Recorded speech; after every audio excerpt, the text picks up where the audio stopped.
बिस्मिल्लाहिर्रहमानिर्रहीम। अस्सलाम वालेकुम नाज़रीन, आप देख रहे हैं कैपिटल टीवी और प्रोग्राम न्यूज़ फीड के साथ मैं हूं आपका मेज़बान ज़ैनुल हसन। नाज़रीन, गुज़िश्ता रोज़ पेशावर में पुलिस लाइन्स की मस्जिद में खुदकुश धमाका हुआ जिसमें जाम बहक होने वाले अफराद की तादाद 100 तक जा पहुंची है, जबकि अभी भी 221 अफराद ज़ख्मी बताए जा रहे हैं और हस्पताल में अभी भी ज़ेरे इलाज हैं। ख़दशा इस बात का है कि इनमें जो क्रिटिकल सिचुएशन में मौजूद हैं वो भी शहादत का रुतबा हासिल कर सकते हैं और मरने वाले लोगों की, शहादत पाने वाले लोगों की तादाद में मजीद इजाफा हो सकता है। नाज़रीन, इस वाक़े के बाद मुल्क भर में एक सोग की फ़ज़ा है हर तरफ और हर पाकिस्तानी एक गम से गुजर रहा है। दुख की इस घड़ी में अवाम में गम गुस्से की एक लहर दौड़ गई है और साथ ही साथ सिक्योरिटी इदारों को भी इस वाक़े ने झंझोड़ कर रख दिया है, क्योंकि इस मरतबा दहशतगर्दों की जानिब से जिस टारगेट को हिट किया गया है उसको किसी भी तौर पर हम एक सॉफ्ट टारगेट नहीं कह सकते। कई सिक्योरिटी लेयर्स हैं जिसको क्रॉस करने के बाद दहशतगर्द मस्जिद के अंदर पहली सफ तक पहुंचा और फिर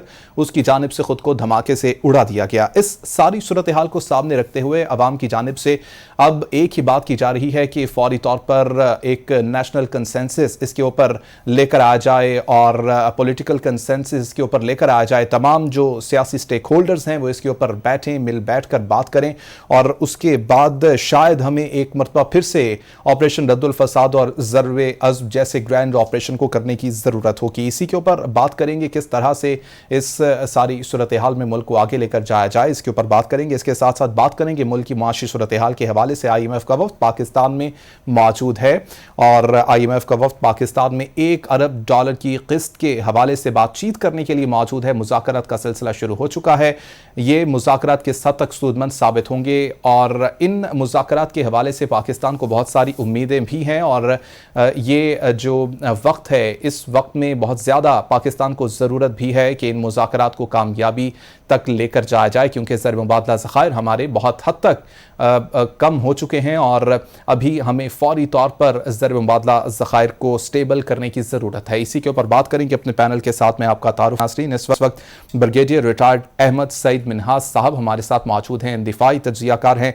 जनरल रिटायर्ड नईम खालिद लोधी साहब हमारे साथ मौजूद हैं, साबिक़ निगरान वज़ीर दिफा भी रहे हैं और तमाम के तमाम जो दिफाई मामलात हैं उनको बहुत अच्छे तरह से समझते हैं। इसके बाद हमें ज्वाइन करेंगे मियाँ ज़ुबैर अंसारी साहब, माहिर मुआशियात होंगे। अभी पहले टॉपिक की जानिब में बढ़ूंगा। ब्रिगेडियर रिटायर्ड अहमद मिन्हाज साहब, सर आपकी जानिब आना चाहूँगा। मौजूदा हालात में मुल्क को ये कहिएगा कि जिस तरह से निशाना बनाया जा रहा है और दहशतगर्दी की एक मरतबा फिर से लहर जन्म लेती हुई दिखाई दे रही है और ख़तरात मुल्क की सिक्योरिटी के हवाले से बढ़ते हुए नजर आ रहे हैं, कहिएगा सबसे ज़्यादा फ़ायदा इन तमाम के तमाम हालात का कौन हासिल कर सकता है आपकी नज़र में?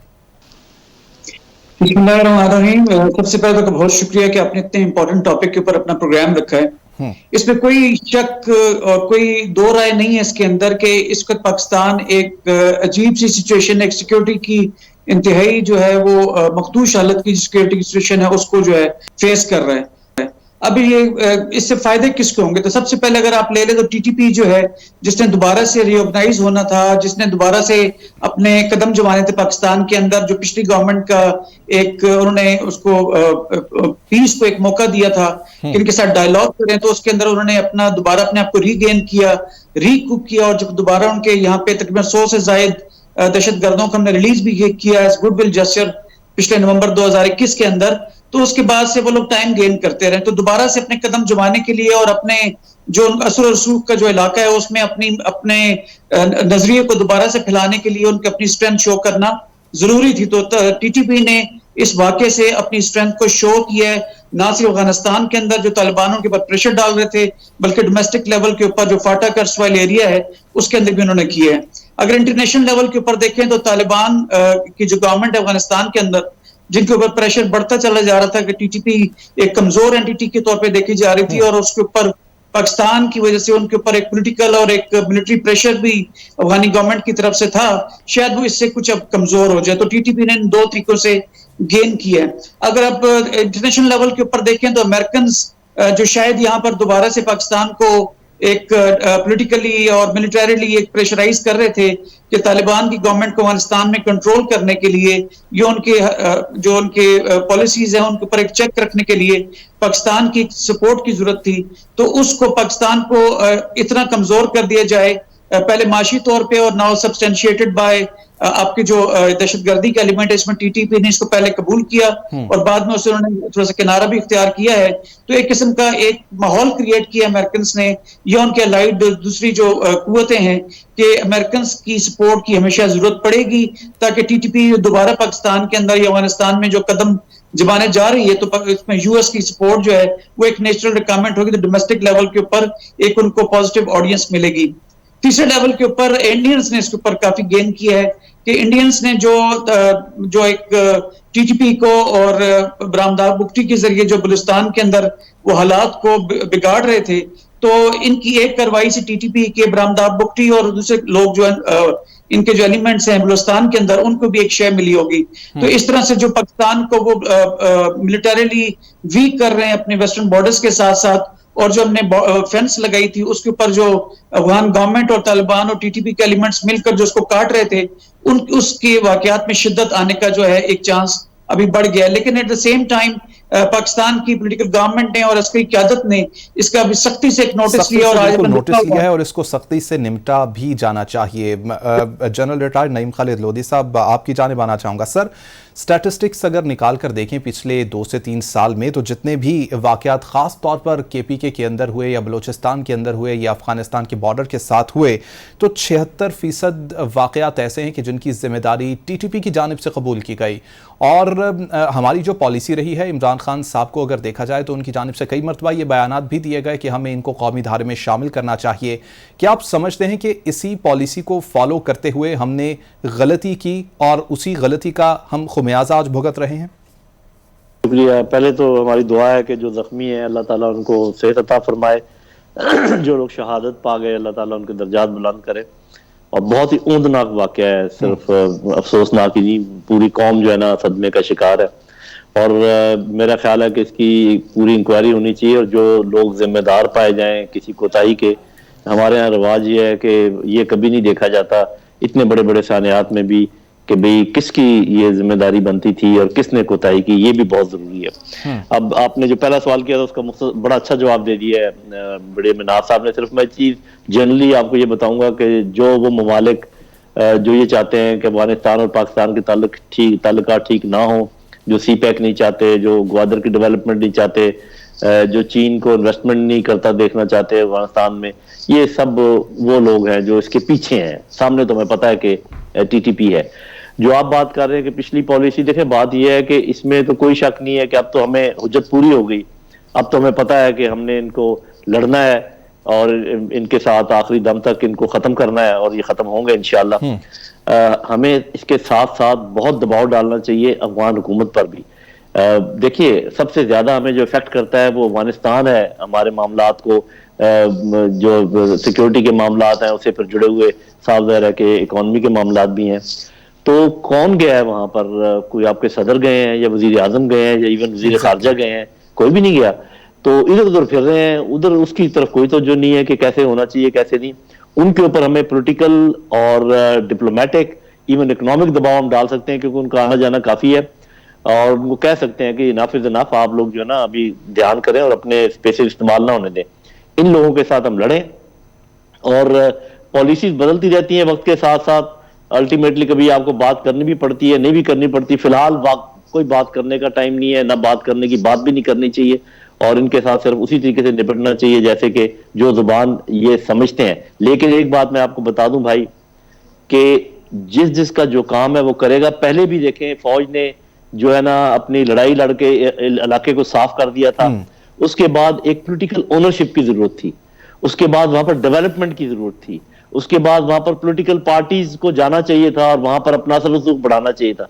अब आप वहां पर वो इलाका भी साफ कर दिया, सड़कें भी फौज बनाए, उनके साथ नेगोशिएशन भी करे। भाई फौज को नेगोशिएशन नहीं करनी आती, ये फौज को भी समझना चाहिए और ये हमारे पॉलिटिशियन को भी समझना चाहिए। डिप्लोमैट्स करते हैं नेगोशिएशंस, अपने डिप्लोमैट्स को आगे करें। जब भी कभी बातचीत करनी हो, अभी मैं बात उनकी कर रहा हूं अफगान तालिबान की, और जिसका काम है वो करे। सारी कौम मिलकर यकजहत होकर करे, बजाय इसके कि आप किसी को आगे कर दें जी तुम संभालो इस काम को, हम तो अभी बाकी कामों में लगे हुए, हमारा एक दूसरे के गिरबान पकड़े हुए, उसी से हमें फुर्सत नहीं है। तो ये जो है ना पॉलिटिकल इंस्टेबिलिटी, इकोनॉमिक इंस्टेबिलिटी, ये एक दूसरे को जन्म दिया है उसके बाद ये नहीं दोनों का शाखसाना है सिक्योरिटी इंस्टेबिलिटी, इन तीनों पर काम करना पड़ेगा। किसी एक को पकड़कर अगर आप आगे चलेंगे तो वो काम नहीं हो पाएगा मेरे भाई। बिल्कुल ठीक। ब्रिगेडियर रिटायर अहमद से मिन्हाज साहब, आपकी जाने में आना चाहूँगा। सर, हमने माजी में ऑपरेशंस किए, ऑपरेशन रद्दुल फसाद, ऑपरेशन ज़रबेज़्ब और बड़े बेहतरीन ऑपरेशंस, और हमने कलाकमा कर दिया तमाम दहशतगर्दों का, और उनके जितने भी यहाँ पर पाकिस्तान में सेल्स मौजूद थे उनको मुकम्मल तौर पर ख़त्म कर दिया। इसी तरह के ऑपरेशन की आप समझते हैं अब ज़रूरत है? और अब जो मुल्क की मुआशी सूरत हाल है, इसको मद्देनज़र रखते हुए किस तरह से हमें वे फॉरवर्ड करना पड़ेगा इस तरह के ऑपरेशंस को अगर शुरू किया जाता है? देखिए, ऑपरेशन रद्दुल फसाद जो है उसका जो आगाज हुआ था वो 2014 के अंदर जब एपीएस पे अटैक हुआ था तो उसके बाद किया गया था। जहां तक इसका ताल्लुक है कि इन माशी हालात के अंदर क्या फौज ऑपरेशंस कर सकती है, तो मैं बड़े कॉन्फिडेंटली कह सकता हूँ यस, बिल्कुल कर सकती है। हमारे जो सोल्जर्स हैं माशाल्लाह से वेल इक्विप्ड हैं, मोटिवेशन में स्काई रॉकेटिंग उनका मोरल है, और वो उस इलाके को अच्छी तरह जानते हैं। जब रद्दुल फसाद ऑपरेशन हुआ था या राय निजात जब हुआ था तो उसका थोड़ी सी टेरेन के मुतालिक मालूमात शायद उस तरह से नहीं थी, लेकिन अब चूंकि उस इलाके के अंदर एक दफा अपनी कॉमिंग ऑपरेशन सारा मुकम्मल कर चुके हैं तो उनको उस इलाके का चप्पे चप्पे का उनको जोग्राफिकली भी उनको मालूम है। इसके अलावा जो वहाँ के लोगों की पल्स है और वहाँ के जो उनके लोगों की नॉर्म्स एंड कल्चर है उससे भी बखूबी वाकिफ हैं। तो जिस तरह की कैजुअलिटीज पहले आर्म फोर्सेज ने वहाँ पे जो हुई थी इलाके की नावाकिफियत वजह से या उनके नॉर्म्स एंड कस्टम की उससे वाकिफ न होने की वजह से, मेरे ख्याल में अगर अब जो ऑपरेशन होगा इंशाल्लाह बहुत जल्द हम इन दहशतगर्दों के जितने एलिमेंट्स जो दोबारा सर उठा रहे हैं उसको हम काबू में ले आएंगे। तो इसमें तो कोई दो राय है ही कोई नहीं कि जो है वो ऑपरेशन जो है वो होना है, और इनको जितने भी इन्होंने दोबारा कदम जमाए इनको वहां से निकालना पड़ेगा। अभी हालिया पिछले 5-6 महीनों पहले भी आपने देखा होगा कि सवात के अंदर बड़ी पब्लिक खड़ी हुई थी और उन्होंने इसके ऊपर बड़ा आवाज रेज की थी अपनी कि हम दहशतगर्दों को दोबारा ही हमें पनपने नहीं देंगे। तो अब अवाम की सपोर्ट भी आपके साथ है, मिलिट्री का मोरल भी आपके साथ, जो हाई स्काई रॉकेटिंग है दो पिछले दिनों में कुछ थोड़ा सा उस पर जरूर इफेक्ट डेंट पड़ा सोशल मीडिया की वजह से, लेकिन हम एक प्रोफेशनल आर्मी है और हम अपने मकसद की तरफ देखते हैं ना कि सोशल मीडिया की जानिब देखते हैं। तो इंशाल्लाह ताला आज की कोर कमांडर कॉन्फ्रेंस के दौरान आई एम श्योर कि कोई ऐसा लाएमल के ऊपर लाजमी गौर किया गया होगा और मिलिट्री ऑपरेशन डायरेक्टरेट अपनी उन्होंने प्लानिंग अपनी शुरू कर दी होगी, बिकॉज हम देर नहीं करेंगे कि दोबारा से ये कदम जमाएं और ऑपरेशन को प्लान करने में। इसको आज हो सकता है एग्जीक्यूशन की तरफ जा भी चुके हों, बिकॉज हमारे कॉन्टीजेंसी जितने प्लान्स होते हैं वो इंटैक्ट होते हैं, वो उसकी प्रिपरेशन रिहर्सल हरकत हो रही होती है।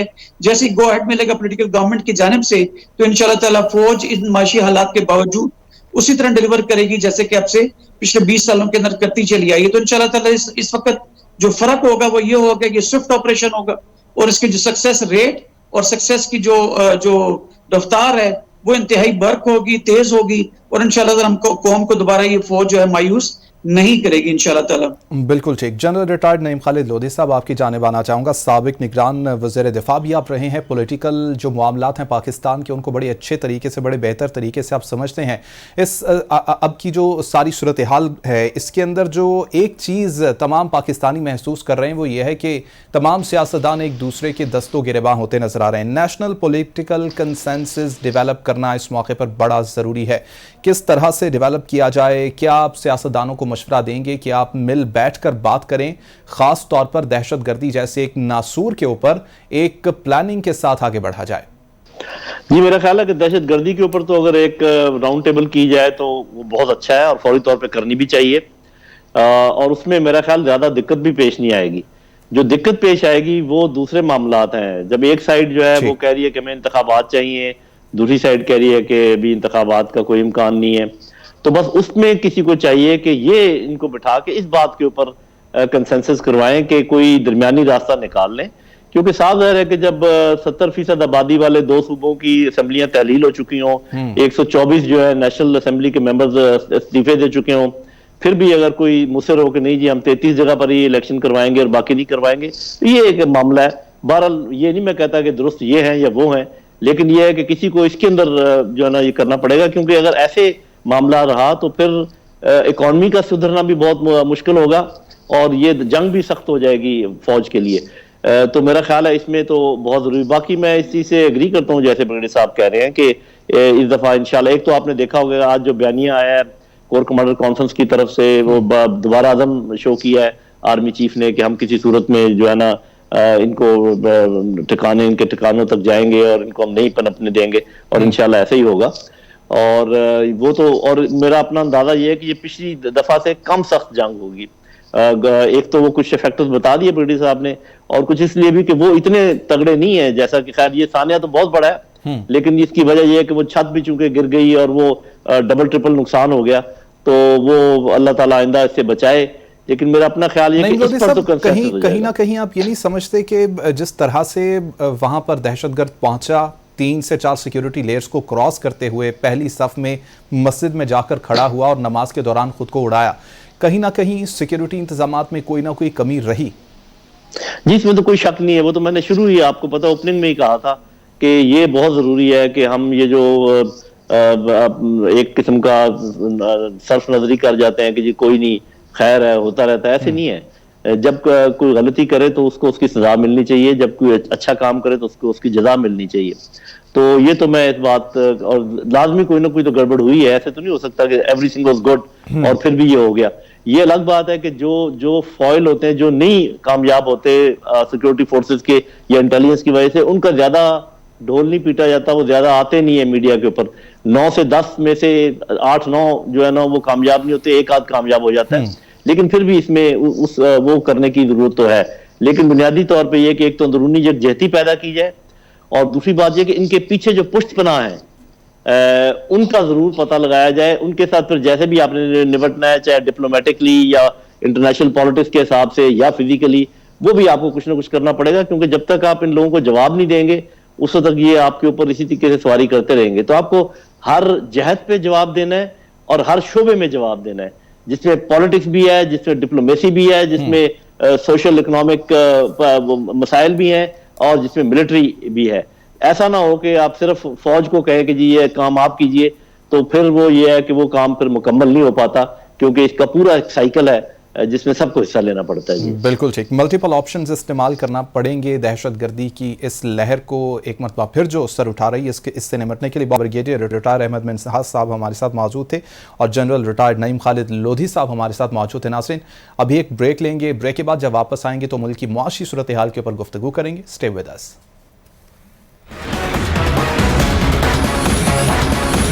वेलकम बैक नाज़रीन, मुल्क की मुआशी सूरत हाल के ऊपर बात करेंगे। IMF का वफ्द पाकिस्तान में मौजूद है, और IMF के वफ्द की वज़ीर ख़जाना इसाक डार से मुलाकात हुई है। मुज़ाकरात का एक सिलसिला है जो शुरू हो चुका है, और IMF का वफ्द अब कुछ दिन पाकिस्तान में मौजूद रहेगा। बड़े ये अहम मुज़ाकरात कहे जा रहे हैं, क्योंकि अगर ये मुज़ाकरात कामयाब होते हैं तो पाकिस्तान को $1 अरब की किस्त जारी कर दी जाएगी, और इस वक्त मौजूदा हालात में ये बहुत ज़रूरी है कि IMF के साथ जो मामलात हैं वो बेहतर हों। इसी के ऊपर बात करने के लिए मैंने दावत दिया है मियाँ ज़ुबैर अंसारी साहब हमारे साथ मौजूद हैं, माहिर मुआशियात भी हैं, जनरल सेक्रेटरी पाकिस्तान मुस्लिम लीग नून, ट्रेडर्स विंग पंजाब भी हैं। ज़ुबैर अंसारी साहब, IMF के साथ मुज़ाकरात को किस नज़र से आप देखते हैं? क्या समझते हैं, क्या हमारा होमवर्क है, क्या हमारी प्लानिंग है, किस हद तक कामयाबी मिलने वाली है हमें? बिस्मिल्लाहिर्रहमानिर्रहीम, बहुत शुक्रिया जैन भाई कि आपने आज के प्रोग्राम के लिए बुलाया है। तो मैं समझता हूँ कि इस वक्त पाकिस्तान क्योंकि जिस दहाने पे खड़ा हुआ था, और साबका हुकूमत ने जिस तरह से पाकिस्तान के साथ जो खिलवाड़ किया था, और आज पाकिस्तान डिफ़ॉल्ट होने के दहाने पे खड़ा था, और जिस तरह से फिर मुस्लिम नून ने अपनी सियासी साख को दाव पे लगा के पाकिस्तान की मईशत को बचाने के लिए कदम उठाया, तो आने वाला वक्त ज़रूर बताएगा कि बहुत लायक तहसीन इक़दाम है कि पाकिस्तान को बचाया जाए। सियासी मामलात आने जाने हैं, तो IMF एक वाहिद उम्मीद हमारे पास है। जितने भी हमारे दोस्त ममालिक हैं उन्होंने मशरूत कर दिया कि हम पहले IMF से अपने प्रोग्राम्स को ना आगे बढ़ाएं। अच्छा, उनकी शराइत हैं, जो शराइत हैं, पहले तो इसहाक डार ने बहुत कोशिश की कि वो जो शराइत हैं उनसे बचा जाए, पाकिस्तानी अवाम पे बोझ ना पड़े, और उस तरह ही जैसे वो पहले अपने मामलात को ठीक कर लिया करते थे, तो उन्होंने बड़ी कोशिश की, अपने दोस्त ममालिक से रब्ता किया। लेकिन क्योंकि हमारे एक प्रॉब्लम बहुत बड़ा इस मरतबा क्रिएट हुआ, और वो ये हुआ कि दोस्त ममालिक जितने भी हैं, जब मोहतरम इमरान खान साहब की हुकूमत थी तो उन्होंने बैरूनी दौरों पे जब भी वो गए, उन्होंने कहा कि पाकिस्तान के अपोजिशन चोर है, पाकिस्तान के जो अपोजिशन के जितने भी लोग हैं वो बेईमान हैं, डाकू हैं। ये जो इम्पैक्ट पाकिस्तान का गया वो बड़ा गलत था। अब क्योंकि हुकूमत हमारी है तो लोगों वो बड़े परेशान है कि क्या हो जाएगा और क्या नहीं होगा। इवन कि ये सूरत हाल थी कि आप देखें कि PIA पाकिस्तान का कितना बड़ा हमारा एयरलाइन है, दुनिया की पाकिस्तान इंटरनेशनल एयरलाइन, उसके बारे में ये कहा गया कि हमारे पायलट्स जो हैं वो मैट्रिक पास है, उससे बेतहाशा एयरलाइंस ने हमारे पायलट्स को भी बर्खास्त किया। तो एक मैं समझता हूँ नासमझ हुक्मरान ने पाकिस्तान को जिस दहाने पे लाके खड़ा किया, तो उसको निकालने के लिए हमारे पास एक सहारा IMF का है, जो उसकी शराइत मजबूरन हमें मानना पड़ी। पेट्रोल महंगा पड़ा, करना पड़ा, अवाम पे एक बोझ पड़ा है। लेकिन दो चीज़ें जैन भाई हमारे सामने थी, एक या तो हम पाकिस्तान को बचा लें या अपनी सियासी साख को बचा लें। तो हमने फैसला किया कि वो 4.5 साल का जो गन था, वो जो उन्होंने जो कुछ भी मुआहदे किए थे, बहुत से ऐसे मुआहदे थे, उन्होंने कहा कि प्राइस बढ़ाओ, इन्होंने प्राइस कम कर दी और वो बहुत ज़्यादा बर्डन पाकिस्तान पे पड़ा इस चीज़ का। तो वो सारा का सारा मलबा हमें पता था कि ये सारा गंद हमें उठाना पड़ेगा, लेकिन क्योंकि सामने पाकिस्तान था, पाकिस्तान की बका, उसकी सलामती की बात थी, पाकिस्तान की मईशत की बात थी, तो हमने पाकिस्तान को बचाने में ही बेहतरी समझी और हमने बिल्कुल इस चीज़ का गौर नहीं किया। लेकिन जुबैर अंसारी साहब, क्रिटिक्स ये समझते हैं, क्रिटिक्स ये कहते हैं कि शायद अभी भी जो सूरत हाल है मईशत की, वो बेहतरी की जानिब गामजन होती नज़र नहीं आ रही। मुल्क अभी भी डिफ़ॉल्ट की तरफ जा सकता है, खदशात अब भी मौजूद है। जैन, बिल्कुल आपने ठीक फरमाया है, बिल्कुल सही एनालिसिस आपने किए हैं। हम कोशिश कर रहे हैं, कोशिश ये है कि IMF जैसे ही हमारी किस्तें देगा, तो हमारे इतने दोस्त ममालिक हैं जिन्होंने हमें कहा है कि आप अपना IMF से मामला ठीक करें, वो बिल्कुल उनके भी पैसे जो है ना वो दरमियान में आ जाएंगे, तो हम इंशाअल्लाह ताला इस बहरान से निकल जाएंगे। अब बहुत मजाक उड़ाया गया इसहाक डार का, जो उन्होंने कहा था अल्लाह रब्बुल आलमीन इसको सही करेगा मामलात को। कोई और हल है तो मुझे बताएं। क्या मुसलमान जब किसी क्राइसिस में होता है, अपने रब्बुल आलमीन को याद करना उसके लिए बेहतरीन हल है। हम बिलाशुबा फिर कहते हैं कि अल्लाह तबारक ताला इंशाअल्लाह ये जो है बुजुर्गान दीन की जगह है और ये पाकिस्तान इस्लाम के नाम पे बना है, तो इंशाअल्लाह ये डिफ़ॉल्ट नहीं होगा और कोशिश हम पूरी कर रहे हैं कि इसको डिफ़ॉल्ट से बचाया जाए। बेशक हमें इसका बहुत सियासी नुकसान उठाना पड़ रहा है, लेकिन इंशाअल्लाह ताला जैन भाई मैं आपको यकीन दिलाता हूँ कि इस गर्दाब से भी इंशाअल्लाह ताला हम निकल जाएंगे। लेकिन जुबैर अंसारी साहब, IMF की सख्त शराइत हैं, आप भी जानते हैं, हम भी जानते हैं, सब लोग जानते हैं। अवाम महंगाई के मज़ीद तूफ़ान के लिए तैयार रहे, यानी ये समझा जाए कि अब मज़ीद महंगाई आने वाली है।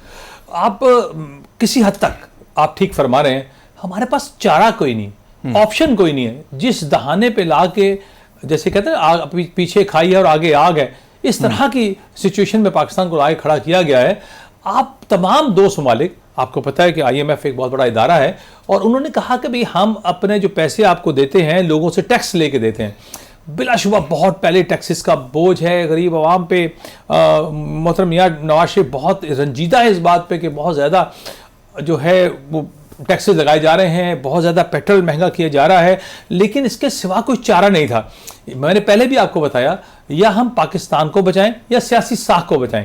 तो एक बार हमने पाकिस्तान को इंशाल्लाह बचा लेना है और सियासी साख जो है वो अल्लाह रब्बुल आलमीन इंशाल्लाह हमारी बचाएगी, क्योंकि हमारी नीयत जो है पाकिस्तान को डिफ़ॉल्ट होने से बचाने की है। तो इंशाल्लाह ताला ये काम भी हम कर गुजरेंगे। लेकिन मुझे पता है कि महंगाई का एक तूफ़ान है और इंशाअल्लाह ताला पूरी कोशिश करेंगे। हमारे पास बहुत सारे दानिश्वर हैं, मुफ्ती इस्माइल हैं, जुबैर अंसारी साहब, इन्हीं के ऊपर तहरीक इंसाफ की जो लीडरशिप है, तहरीक इंसाफ के जो अहम सियासी रहनुमा हैं, उनकी जानिब से तनकीद भी की जाती है मुस्लिम लीग नून के ऊपर, कि उनकी जानिब से कहा जाता है कि बड़े बड़े नाम थे लेकिन वो नाम कुछ भी ना कर सके, अवाम अभी भी रोती नज़र आ रही है। जैन भाई बात ऐसे है कि 10 अप्रैल को खान साहब का इक़्तिदार ख़त्म हुआ है और 10 मई को खान साहब ने कहा मुल्क डिफ़ॉल्ट होने जा रहा है।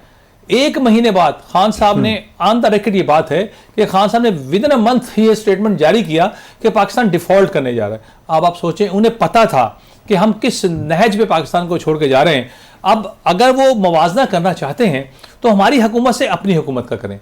जो उन्होंने छोड़ा था, जिस क्राइसिस में छोड़ा, उसके बाद का मुवाजना करें, क्योंकि आपने डूबती हुई नैया हमें दी है, नैया में बहुत बड़े छेद करके आपने हमको दिया। लेकिन जुबैर नियाज़ी साहब, हम अगर थोड़ा सा पीछे चले जाएं, 2018 की अगर बात करें, बिल्कुल जुबैर अंसारी साहब, 2018 की अगर हम बात करें तो उस टेन्योर के दौरान भी यही बातें थी कि जब इमरान खान साहब इक़्तिदार में आए तो उनकी जानिब से यही कहा गया कि हमें ऐसी मईशत मिली कि जिसका कोई पुरसान हाल नहीं था, मईशत डिफ़ॉल्ट के करीब थी। अब जब आपके पास पावर ट्रांसफ़र होती है मुस्लिम लीग नून के पास, तो इल्ज़ामात लगाए जाते हैं इमरान खान साहब के ऊपर कि इमरान खान साहब ने इस नहज पर पहुँचा दिया। हल तो कहीं नज़र नहीं आता। देखें, जब पाकिस्तान मुस्लिम लीग नून की हुकूमत ख़त्म हुई थी और मोहतरम खान साहब आए थे, एनालिसिस मुकम्मल मौजूद है। आप अगर टीवी पे चलाना चाहें कि उस वक्त आटे दाल का क्या भाव था, घी क्या भाव था, पेट्रोल क्या भाव था, जब खान साहब गए, देखिए बेस प्रॉब्लम ये है हमारे यहाँ कि खान साहब मवाजना करते हैं कि उन्होंने जब हुकूमत ली, जब बाद में छोड़ी, वो मवाजना अगर करें तो फिर तो समझ आती है। वो मुआवजा नहीं करते हैं, वो आज के दिन का मुआवजा कर रहे हैं, आज 1 महीने की हुकूमत का मुआवजा कर रहे हैं। खान साहब अपनी गिरती हुई साख को बचाने के लिए इस मुल्क को दांव पर लगा के गए हैं। और आपने देखा खान साहब की साख वो बची नहीं। खान साहब का जो बयानिया जिन्होंने बनाए, जितने भी बनाए अपने आप को सहारा देने के लिए, वो सब के सब फ्लॉप हुए। 20 सीटें जैन भाई, 20 सीटें ऐसी थी जो खान साहब ने छोड़ी। 20 पे उन्होंने इलेक्शन लड़ा और 20 में से वो 15 ले पाए और 5 हार गए। मतलब 25% जो है उनका वोट बैंक कम हुआ। तो मैं ये समझता हूं कि आने वाले इलेक्शन में पाकिस्तानी कौम बागयूर है, समझदार लोग हैं। इंशाअल्लाह ताला हम पाकिस्तान में जो है वो बेहतरी की तरफ गामजन करेंगे अल्लाह की मेहरबानी से। लेकिन प्रॉब्लम है कि ये वक्त है, ये अक़वाम पे बुरे वक्त आया करते हैं। ज़ुबैर अंसारी साहब, मौजूदा जो महंगाई की लहर है, आप ये समझते हैं कि जब इस महंगाई की लहर के बाद आप आवाम में जाएंगे वोट्स लेने के लिए, चाहे वो पंजाब के KPK के इंतखाबात हों या जनरल इंतखाबात में, तो आप ये समझते हैं कि आवाम वोट देगी? क्योंकि काफ़ी आवाम के अंदर तो गम व गुस्सा है तमाम तर मुआशी सूरत हाल के बाद। हम आवाम को बिलाशुबा समझाने की कोशिश कर रहे हैं कि असल हक़ाइक़ क्या है। आपको पता है, आप एक इंतहाई मिच्योर किस्म के जर्नलिस्ट हैं, आपको ये इल्म है कि इस वक्त क्राइसिस में अमेरिका भी है, फाइनेंशियल क्राइसिस में बरतानिया भी है, दुनिया भर में एक महंगाई की बिलाशुबा लहर आई हुई है। लेकिन क्योंकि हमारे मुल्क में इनकमिंग जो है वो कम है, आउट गोइंग बहुत ज़्यादा है, गरीब की तनख्वाह कम है, उसके एक्सपेंडिचर्स बहुत ज़्यादा है, इसलिए ज़्यादा फ़र्क हमें महसूस होता है। और बिलाशुबा है भी, दुनिया भर में जो लोगों की सैलरीज हैं वो डॉलर्स में हैं, पाउंड्स में हैं, तो वो मामला तो और है। वो गवर्नमेंट जो है वो अपनी आवाम को बहुत सहूलत मुहैया करती हैं, लेकिन हमारा इस मामले में फुकदान है। उसकी बेसिक रीज़न क्या है? उसका बेसिक रीज़न है कि हम सियासतदान आपस में एक छतरी के नीचे बैठ के मुईशत पे बात करने को तैयार ही नहीं है। एग्जैक्टली। प्राइम मिनिस्टर पाकिस्तान ने जब से हुकूमत संभाली है, मियाँ शहबाज शरीफ साहब ने कमोबेश 9 से 10 बार खान साहब को ऑफर की कि मिसाक मुईशत कर लेते हैं, आने वाला वक्त मुईशत के लिए ख़तरनाक है। खान साहब आप मेहरबानी करें, अपने वो बंदे जो आपके अरस्तू हैं, जो आप समझते हैं जो बहुत काबिल हैं, इंटेलेक्चुअल्स हैं, मुईशत दान हैं, उनको लेके आए, हम अपने बंदे बिठाते हैं, इस मुल्क को इस गिरदाब से कैसे निकाला जाए, बैठ के मुईशत की बात करते हैं। खान साहब के पास 4 हुकूमतें थी, वो कौन सी ऐसी उन्हें कुर्सी की ज़रूरत पड़ गई थी? 4 सूबों में हुकूमत होने के बावजूद खान साहब ने मुल्क को अफरा तफरी की जानिब गामजन किया, दुनिया भर में बदनामी का बायस बने पाकिस्तान के लिए। तो मैं ये समझता हूँ अगर अब भी पाकिस्तान मुस्लिम लीग नून खान साहब को ऑफर कर रही है कि आप मुईशत पे बात करें, किस तरह से पाकिस्तान को इस मुश्किल और कठिन वक्त में निकाला जाए, ये जलसे, ये रैलियाँ, ये ज़िंदगी भर होते रहेंगे। हम मुईशत बचाने के लिए आए हैं। इलेक्शन बिलाशुबा होने चाहिए, इलेक्शन बुरी बात नहीं है, लेकिन जो 4.5 साल में आपने किया, इलेक्शन के बाद भी आपने वो करना है। एक बार मुईशत पे बात कर लेते हैं। बिल्कुल ठीक। अच्छा ज़ुबैर साहब, पेट्रोल और डीज़ल की कीमतों के हवाले से बड़ी आजकल बातें चल रही हैं और काफ़ी तनकीद का निशाना बनाया जा रहा है हुकूमत को, और ये कहा जा रहा है कि शायद कोई होमवर्क नहीं था और जो कीमतें हैं अब ये स्पेकुलेशंस की जा रही हैं कि 70 रुपये मज़ीद बढ़ाई जाएंगी। रुकती नज़र आ रही है उसके बाद भी ये सूरत हाल? जैन देखें, आप के एनालिसिस बिल्कुल ठीक है। मैं ये समझता हूँ कि होमवर्क क्या बात करते हैं, होमवर्क था तो आए हैं, होमवर्क था तो मुल्क बचाने के लिए आए हैं। हमें पता लग गया था, हमें पता था कि आने वाला वक्त बहुत कठिन है। जैसे ही प्राइम मिनिस्टर ने अपना हल्फ लिया, पहला जो उन्होंने काम किया, उन्होंने ऑफ़र की मोहतरम इमरान खान साहब को कि सर आए और मुईशत पे बात करें, आने वाला वक्त बहुत बुरा है। खान साहब ने कहा आप डिफ़ॉल्ट होने जा रहे हैं। तो जो बीज वो बो के गए थे, बड़ा ख़तरनाक बीज था। आज वो सड़कों पे आ रहे हैं, आए जैसे मर्जी अपनी सियासी साख को बचाने के लिए फायरिंग करवाएं, जो मर्जी करें।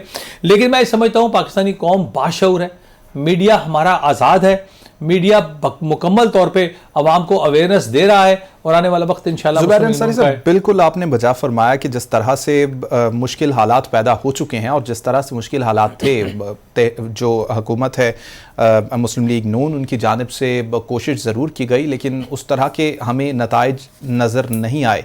क्या बेहतर नहीं था कि जो बकिया अयाम बचे थे इमरान खान साहब के पास, उनको पूरे कर लेने दिए जाते और उनको कंटिन्यू करने दिया जाता? और आपने जो बर्डन लिया नून लीग के ऊपर और नून लीग की साख को जिस तरह से अब नुकसान पहुंच चुका है, ना पहुंचता इस सारी सूरत हाल में? जैन भाई आपने बिल्कुल सही फरमाया, और बेहतर यही था कि हम ऐसा करते, लेकिन उसमें पाकिस्तान डिफ़ॉल्ट कर जाता। उसकी वजह ये थी, हमने पहले भी आपसे पूरे मुस्लिम नून ने ये कहा, मियां नवाज शरीफ ने कहा, शहबाज शरीफ ने कहा कि कोई बेवकूफ़ ही होगा जो इन क्राइसिस में आके अपनी सियासी साख को नुकसान पे डालेगा। जब हमसे बात हुई, हमें बताया गया कि मुल्क की सूरत हाल इंतहाई वर्स्ट है। दूसरा एक बहुत अहम नुक्ता था जिसके बारे में लोग गौर नहीं करते हैं। आपने देखा अबराज ग्रुप का एक मामला चल रहा है इंटरनेशनल लेवल के ऊपर, और उन्होंने बहुत बड़ा एलिगेशन लगाया। वो मुकदमा ज़ेर समात है अमेरिका की अदालत में। उन्होंने कहा कि मैंने $34 मिलियन इमरान खान साहब के अकाउंट में, प्राइवेट अकाउंट में जमा कराए।